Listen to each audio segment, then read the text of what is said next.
Mas você, Israel, meu servo, você, Jacó, a quem escolhi, você, descendente de Abraão, meu amigo, você a quem eu trouxe dos confins da terra e chamei dos cantos mais remotos, e a quem eu disse, você é meu servo, eu o escolhi e não o rejeitei. Não tema, porque eu estou com você. Não fique com medo, porque eu sou o seu Deus. Eu lhe dou força, sim, eu o ajudo, sim, eu o seguro com a mão direita da minha justiça. Guarde a sua Bíblia aí, feche seus olhos. Vamos falar com Deus. Peça para Ele falar com você nesta noite. Peça para o Senhor falar ao seu coração nesta noite. Senhor, esta é a tua palavra, Deus. Meu Deus, fala com cada um de nós nesta noite. E, meu Deus, que a tua palavra seja especial para cada um, Pai. Fala comigo, fala com a minha casa, a minha família, com os meus irmãos, com cada um, meu Deus, de nós. E, meu Deus, que a nossa vida seja transformada, Pai.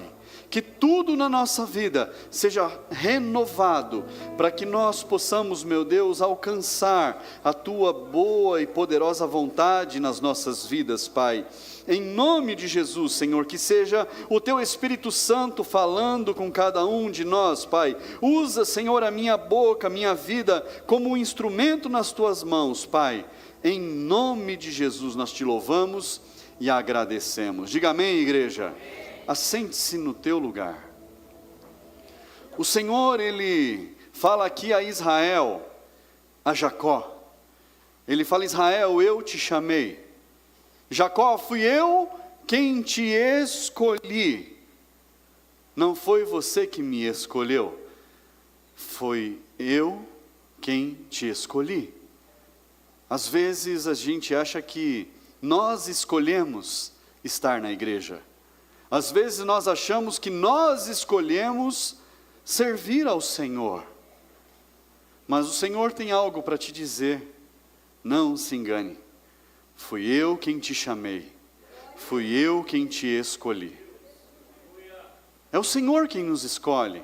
A própria palavra diz que Ele nos conhece desde o ventre da nossa mãe. No dia em que nós fomos formados, no dia da nossa concepção, Ele estava ali, Ele já nos conhecia. E outro dia eu vi um vídeo, mostrei para a pastora, do momento da fecundação, onde o espermatozoide entra no óvulo. Todo mundo sabe que é assim que funciona, né? Naquele momento, assistido por microscópio, tem uma reação que é como se fosse um flash de uma câmera fotográfica. A luz brilha ao redor daquele óvulo. Depois pesquisa para você ver. É um momento rico. É um momento em que Deus fala que desde o ventre da nossa mãe, Ele nos conhece. E ali parece que foi o Espírito Santo que fez aquilo acontecer. Daquela luz brilhar, de tão lindo que é. O momento da concepção, é ali que Deus já nos conhece. E muitos falam que a vida só existe depois da 12ª semana, a vida só existe depois que a criança sai da barriga da mãe. Continuam tentando enganar a gente. Continuam de todas as formas possíveis fazer um assassinato legalizado. E aqui eu não estou politizando nada, só estou falando daquilo que a palavra de Deus nos diz. Que desde o ventre da nossa mãe Ele nos conhece. Que Ele nos deu a vida. E se Ele nos conhece lá dentro da barriga da nossa mãe, é porque lá dentro tem vida. Ali dentro já havia a vida. Então o Senhor, Ele te escolheu, Ele te chamou. E não foi depois da sua vida adulta, não foi depois da sua juventude. O Senhor te escolheu, o Senhor te chamou no ventre da sua mãe. Pastor, mas como isso é possível? Porque tem tantas variantes, tantas decisões que poderiam ser tomadas no meio do caminho. Um rei chamado Saul, no segundo ano do reinado dele, e eu vou dar um breve resumo, porque isso é uma pregação para outro momento. No segundo ano do reinado dele, ele fez besteira, ele desagradou a Deus. E o profeta Samuel falou para ele: olha, o que você fez foi imperdoável, Deus ficou muito irado com você, você tomou decisões que você não podia ter tomado. E Deus falou para ele: eu já estou escolhendo outro para te substituir. Eu já estou preparando outro para te substituir. Mas aquele outro não tinha nem nascido ainda. Davi foi nascer muitos anos depois. E a gente lê a Bíblia tão rápido, na leitura dos versículos, que parece que aconteceu agora, foi no dia seguinte, no outro dia, no segundo seguinte, no minuto seguinte, mas não, se passaram anos, até que Deus fizesse nascer Davi, fizesse com que ele tomasse as decisões que ele tomou, o orientasse, o direcionasse. E às vezes você pode dizer assim: pastor, eu fiz tanta coisa errada na minha vida. Quem não fez, levanta a mão. Ninguém. Deus conhece você. Deus sabe de tudo que está aí dentro. Deus sabe por tudo que você já passou. E mesmo assim, Ele te escolheu. Olha que interessante isso. Mesmo assim, mesmo você não sendo perfeito. A pastora é perfeita. Só para deixar relatado aqui. Preciso ganhar meu ponto hoje. Mas, mesmo nós sendo imperfeitos, mesmo nós sendo falhos, o Senhor nos ama, o Senhor nos chama, o Senhor nos escolhe. Não, pastor, eu não. Tenho certeza que eu não. Você tem uma certeza que está totalmente equivocada. Porque o Senhor chamou a todos. E todos que Ele chamou, Ele escolheu. E todos que estão aqui dentro, todos que estão ouvindo essa palavra, Ele chamou e Ele escolheu. Porque senão você não estaria aqui hoje. Senão você não estaria recebendo essa palavra hoje. O Senhor te chamou. E Ele não chamou você para você ter um ministério de esquentar banco. Porque tem gente que acha que tem um ministério na igreja que é de esquenta banco. Não existe. Nessa igreja, pelo menos. Aqui eu posso dizer que não tem. Entendeu? Não tem. Você vê que você fica bastante tempo de pé, né? Então não dá nem tempo de esquentar o banco. Então esse ministério não existe. Não existe. Não foi para esquentar banco que Deus te chamou. Deus te chamou para mais. Deus te chamou para algo além. Fala para quem está do seu lado: Deus te chamou para mais. E às vezes você vem para a igreja porque você fala: não, eu vou ver se lá na igreja eu encontro as respostas que eu preciso. Eu vou para a igreja para ver se lá na igreja eu encontro as ferramentas que eu preciso para eu poder vencer em determinadas áreas da minha vida. E na igreja nós encontramos as ferramentas. Na igreja nós ouvimos a palavra de Deus e Ele nos dá a direção em tantas coisas. Em todas as coisas que nós quisermos, em todas aquelas que nós permitirmos que Ele entre, Ele entra e nos orienta. Mas nós precisamos dar espaço para o Senhor. Nós precisamos querer que Deus haja na nossa vida e através da nossa vida. E quantas pessoas vêm para a igreja buscando ferramentas para a vida? E não está errado. Está certo? Porque na palavra de Deus estão todas as ferramentas que nós precisamos.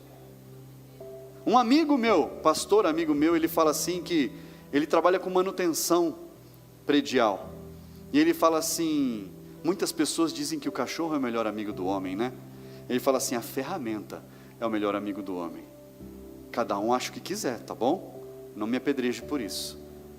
Mas as ferramentas bem aplicadas, elas são poderosas para a gente poder transformar as nossas vidas e as vidas das pessoas próximas a nós. A ferramenta certa na mão de alguém habilidoso, ela faz algo extraordinário. Quantos soldadores a gente tem na igreja? Tem alguns, né? Gente que entende de solda. Põe um negócio, uma ferramenta dessa na minha mão, para você ver o estrago que eu faço. Literalmente um grande estrago, porque eu não tenho a mínima ideia do que fazer. Mas você dá uma ferramenta dessa na mão de uma pessoa habilidosa, ela faz arte, ela faz algo maravilhoso, faz um serviço de excelência. Não é assim? É ou não é, irmãos? A ferramenta certa na mão da pessoa certa transforma. Fala comigo, a ferramenta certa na mão da pessoa certa transforma. Mas tem que ser a ferramenta certa. A ferramenta certa. E a ferramenta certa nós precisamos buscar ela. Nós precisamos encontrar. E hoje você vai receber ferramentas para que a sua vida seja transformada. O que Deus vai entregar para você hoje é para que você melhore a sua vida e a vida do próximo. Pastor, mas o senhor começou falando Jesus voltará. E esse é o tema desta mensagem, Jesus voltará. E daqui a pouco você vai entender tudo se encaixando.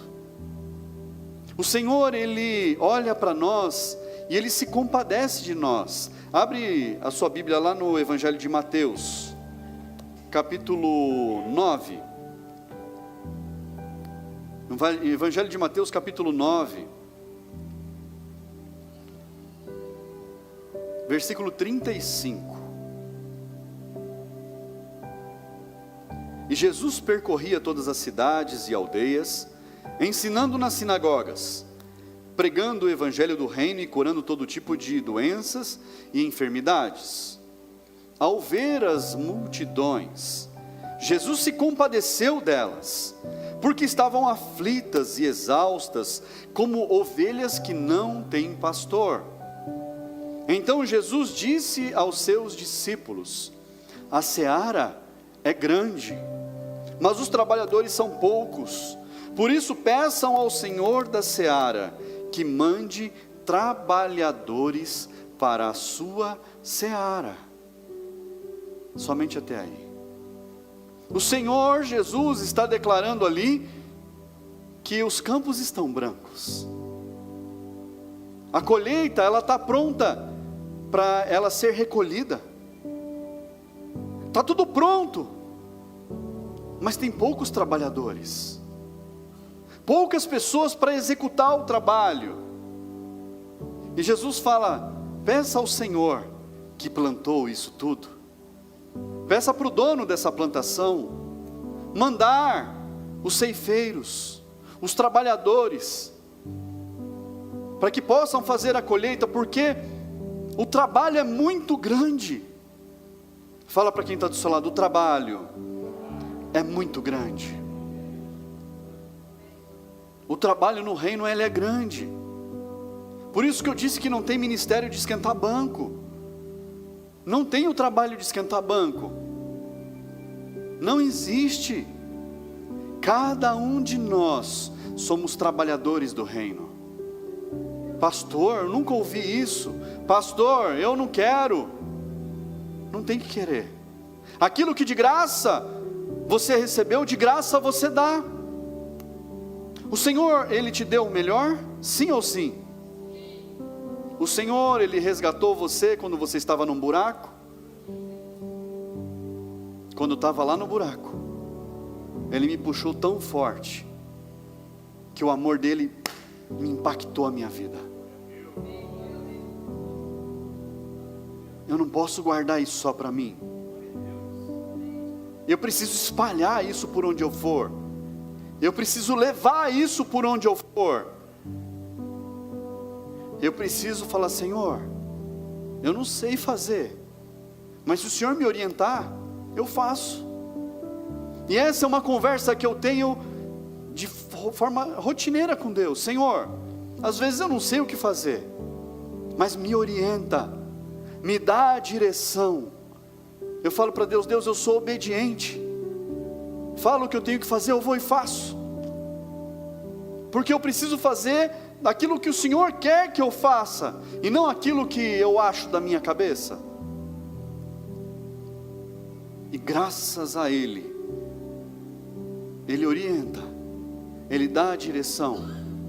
E às vezes é algo que eu não concordo, porque eu acho que tem que ser diferente. E se eu acho alguma coisa, eu não tenho certeza. Quem tem certeza de todas as coisas? É Deus. Eu posso achar diferente, mas quando Deus fala, eu preciso fazer da forma como Ele está me dizendo. Porque se eu fizer da forma como eu acho que precisa ser feito, não vai dar certo. Um dia uma pessoa na porta da igreja falou: pastor, eu não concordo. Eu falei: você não concorda com o quê? Eu não concordo com o senhor. Eu falei: você tem todo direito de não concordar com o senhor. Não, eu não concordo com você, pastor. Eu falei: você também tem todo direito de não concordar comigo. Eu vou sair da igreja. Eu falei: fica à vontade, a porta já está aberta. Nossa, pastor, o que eu posso fazer, gente? Podem dois andarem juntos se não estiverem em concordância? Não tem como. Pergunta para a mulher que está do seu lado se ela anda com você se não concorda. Não anda. Pergunta para o marido que Deus te deu se anda junto se não concorda. Não anda junto. Vai para que lugar desse jeito? Não funciona. Ô pastor, às vezes o senhor parece meio radical. Radical não, as pessoas estão indo para o inferno. E se a pessoa quer ir para o inferno, o que eu posso fazer? Satanás todos os dias traga pessoas para irem para o inferno junto com ele. Todos os dias. E todos os dias nós oramos e pedimos para Deus: Deus, nos dá estratégias, porque o inferno não pode prevalecer. E a palavra de Deus diz que as portas do inferno não prevalecerão contra a igreja do Senhor. Esta é a igreja do Senhor. As portas do inferno não prevalecerão. Mas se a pessoa não concorda, eu não posso fazer nada. Ou está junto ou não está junto. Pastor, é duro isso. É, claro que é duro. É duro, muito. Mas a palavra de Deus diz que o reino é tomado por esforço. Ô pastor, e a graça? A graça é para que nós possamos alcançar o reino de Deus. A graça é para que nós possamos ser salvos. A graça é para que nós não soframos neste mundo e nem no inferno. Mas o reino de Deus é tomado por esforço. Então eu preciso me esforçar. Fala para quem está do seu lado: eu preciso me esforçar. Mas quando eu me esforço sozinho, eu luto muito. Quando nós estamos juntos, a nossa força se multiplica, o nosso alcance se expande, a gente vai mais longe, a gente consegue fazer mais e mais rápido. E é o Senhor quem vai nos dando estratégias. E a palavra de Deus diz aqui que Jesus se compadeceu das multidões. Ele viu o tanto de pessoas, não apenas que estavam ali, ele viu você. Ele viu a pessoa que está sentada do seu lado. Ele olhou para mim. Jesus se compadeceu das multidões. Não foi apenas daquele povo que estava ali perto dele, foi de todos nós. Ele sentiu compaixão. E se nós recebemos compaixão dele, se nós recebemos dele o amor, por que nós não vamos propagar isso? Por que nós não vamos levar isso adiante? Jesus está voltando. Pastor, meu tataravô já falava isso, meu bisavô, meu avô, meu não sei quem. E você vai continuar ouvindo. E se não acontecer o arrebatamento, Jesus vai voltar para a sua vida um dia. Você está preparado? Você está preparado? Pergunta para quem está do seu lado: você tem certeza da sua salvação? Você está preparado? Se você fechar os seus olhos na sua cama hoje, e amanhã você não abrir os olhos, você sabe onde a sua alma vai estar? Você tem certeza que quando você abrir os olhos novamente, você verá Jesus diante de você? Você tem certeza disso? Porque nós precisamos ter essa certeza. E às vezes as pessoas brincam de serem crentes. Elas falam: eu vou no culto só no domingo à noite. Falam: eu quero passar a eternidade com Jesus. Jesus, eu quero passar a eternidade com você, mas eu só vou na igreja no domingo à noite. Não quer passar a eternidade com Jesus coisa nenhuma. Hipócrita. Ô pastor, o senhor está sendo duro. Se eu não for duro com você, você vai para o inferno. Eu preciso falar a verdade para você. Eu preciso falar a verdade às vezes dói. Pastor, eu vou sair da igreja, nunca mais eu vou voltar. Problema seu. Porque aqueles que vierem e permanecerem serão salvos. Tem gente que, uma vez uma pessoa falou: pastor, eu gosto que o senhor fala as coisas direto. Falou para a pastora: pastor, eu gosto que o senhor fala na lata, não tem problema de falar as coisas. Mas um dia essa pessoa precisou ouvir uma coisa na lata, e não foi nada parecido com o que você está ouvindo hoje, porque você tem um lombo forte, você está aguentando. Pessoas fracas já teriam levantado e teriam saído. Essa pessoa ouviu uma palavra, mas muito, põe assim umas 10 vezes mais suave que isso. E sabe o que ela fez? Saiu da igreja. O pastor foi duro comigo. O reino de Deus é tomado por esforço. O meu pai, ele falava assim: ó, pode bater, ó. Aqui tem homem, eu aguento o tranco. Faz assim comigo, fala assim, ó. Pode bater, faz assim. Faz, tem coragem não? Faz assim, pode bater. Aqui eu aguento. O Senhor não chamou covardes. O Senhor chamou para si um povo forte. Um povo que é ousado. Um povo que tem coragem. Mas você pode dizer: pastor, eu não tenho coragem, às vezes, de falar da palavra de Deus. Eu não tenho coragem eu não tenho habilidade de falar das coisas de Deus. Eu já passei por isso tanto, irmãos, na minha vida. E ninguém vai ser crucificado por causa disso. Pastor, eu sou tímido, eu sou tímida. Às vezes, eu não consigo falar com as pessoas. Eu até quero, mas não vai. Eu tenho medo às vezes. Quem tem coragem de levantar a mão que passa por isso? Você já teve coragem de levantar a mão. Graças a Deus por isso.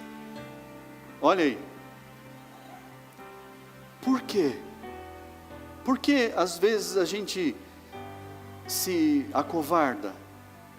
Por que às vezes a gente fica tímido? E eu não estou batendo em você, eu estou falando. Isso acontece com todos nós. Tem gente que é desinibido por natureza, consegue fazer as coisas assim de uma maneira tão natural. E tem gente que precisa treinar. Quantas vezes na minha vida eu fiz o esboço e eu treinei, pregava para o espelho, para ver como é que ia sair, para ver se estava tudo certo, para me ouvir falando, para ver o tempo se dava, para ver se o que eu falava estava certo. Quantas vezes eu ensaiei o que falar para uma pessoa sobre Jesus, e eu ensaiava, na minha cabeça estava tudo tão lindo, o roteiro estava maravilhoso, perfeito. Aí a pessoa falava um negócio que não estava no meu roteiro, porque eu não tinha combinado com ela, e não conseguia falar. E isso às vezes eu me sentia cobrado. Eu falava para Deus: Deus, eu não consigo, eu tenho vergonha, eu sou tímido, como é que eu vou fazer, Deus? Eu sinto a necessidade de falar do Senhor, mas às vezes não sai, eu não sei o que falar.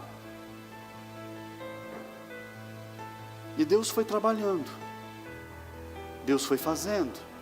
Eu comecei assim, Deus abençoe. Quando a pessoa fazia alguma coisa para mim, eu falava, obrigado, viu? Deus abençoe. Eu falava, consegui. Falei, Deus abençoe. Aí um dia, eu falei, Deus abençoe, viu? Jesus te ama. Eu falei, meu Deus, eu tive coragem, consegui falar um Jesus te ama. Saiu. Eu falei, ufa. E Deus vai dando estratégias, ferramentas, para a gente fazer algo. Aquilo que nós recebemos, nós precisamos dar. Aquilo que nós recebemos do Senhor, nós precisamos passar adiante.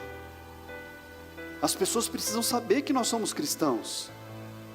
As pessoas precisam saber onde nós vamos, que nós servimos a Deus. Pelo seu comportamento, pelo seu falar, pelo seu testemunhar. Numa oportunidade que você falar para o seu chefe, ou para quem está abaixo de você hierarquicamente, obrigado, viu? Deus abençoe. A pessoa vai falar, opa, valeu. Tem muitas pessoas que eu falo, Deus abençoe, passam no pedágio, a pessoa dá o ticketzinho lá, Deus abençoe, obrigado. A pessoa nunca recebeu isso na vida.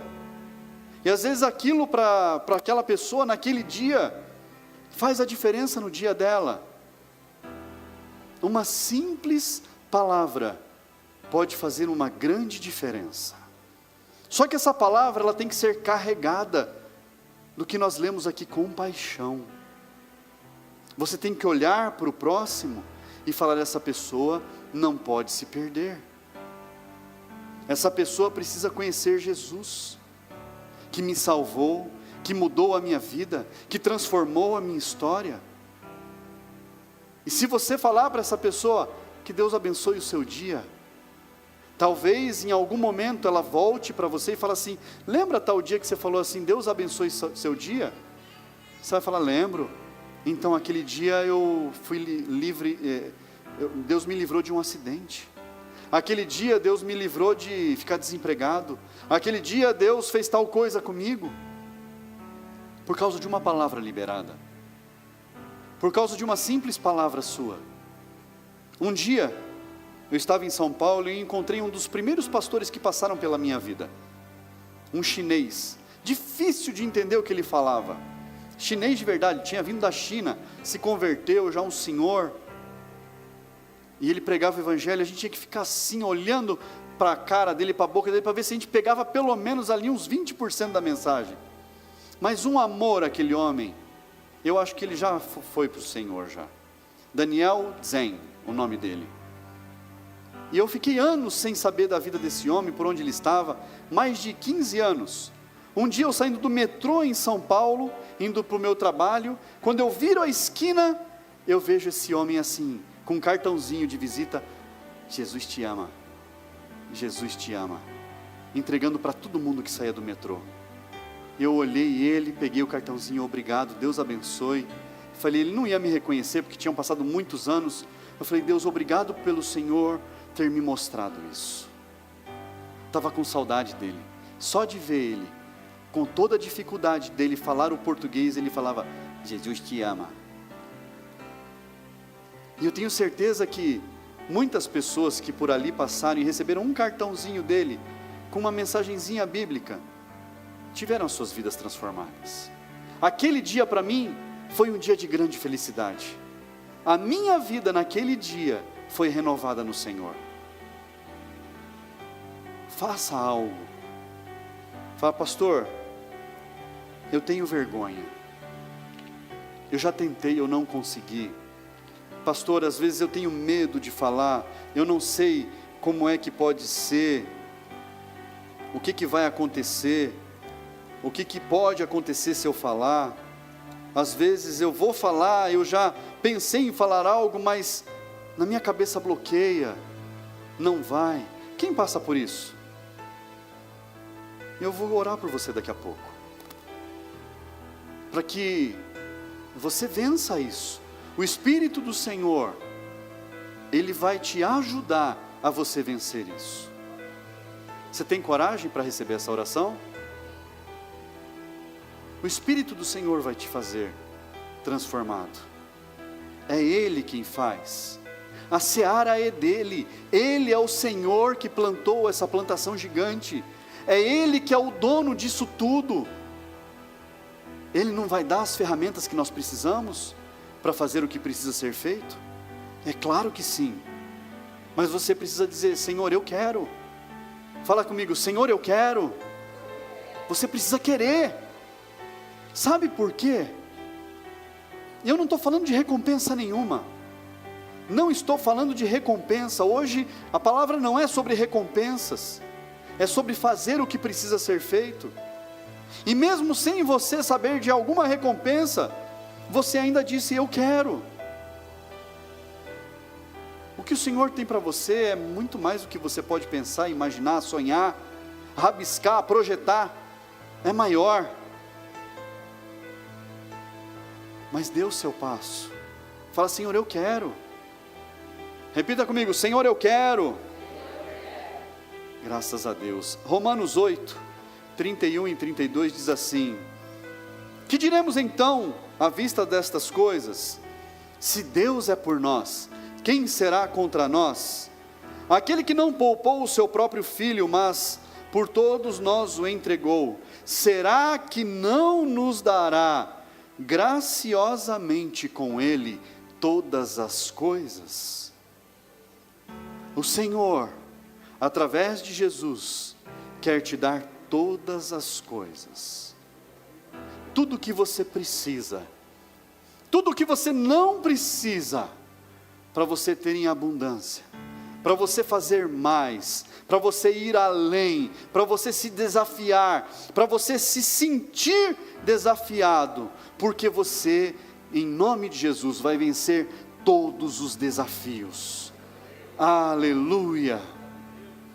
Graças a Deus. Havia em Apocalipse, numa visão de João, lá na ilha de Patmos, 7 igrejas. Fala comigo: 7 igrejas. São as 7 igrejas do Apocalipse. E para 6 delas, Jesus, ele manda escrever cartas. Para 7 ele escreve cartas, mas para 6 ele fala: eu conheço as suas obras. Conheço as suas obras. Para outra ele fala: eu conheço as suas obras. Eu conheço as suas obras. Mas para a igreja de Esmirna ele fala assim: eu conheço a sua dor. Eu conheço o seu sofrimento. Eu sei pelo que você está passando. Eu sei que você passará por lutas muito difíceis. A palavra de Deus diz que no mundo nós teremos aflições, mas já nos dá o consolo. Diz assim: tem de bom ânimo, porque eu venci o mundo. E ali Jesus diz: eu conheço a tua dor. Eu sei onde o calo está apertando. Eu sei onde está doendo. Eu sei o seu sofrimento. Eu conheço o seu sofrimento. Mas permaneça firme, porque você herdará a coroa da vida. Permaneça firme, porque a recompensa que eu tenho para você é muito grande. O que eu tenho reservado para você é gigantesco, é enorme. Nem olhos viram, nem ouvidos ouviram, nem sequer desceu ao coração do homem aquilo que Deus preparou para aqueles que o servem, para aqueles que o buscam. O que Deus preparou para você é muito grande. O que Deus tem reservado para você é maravilhoso.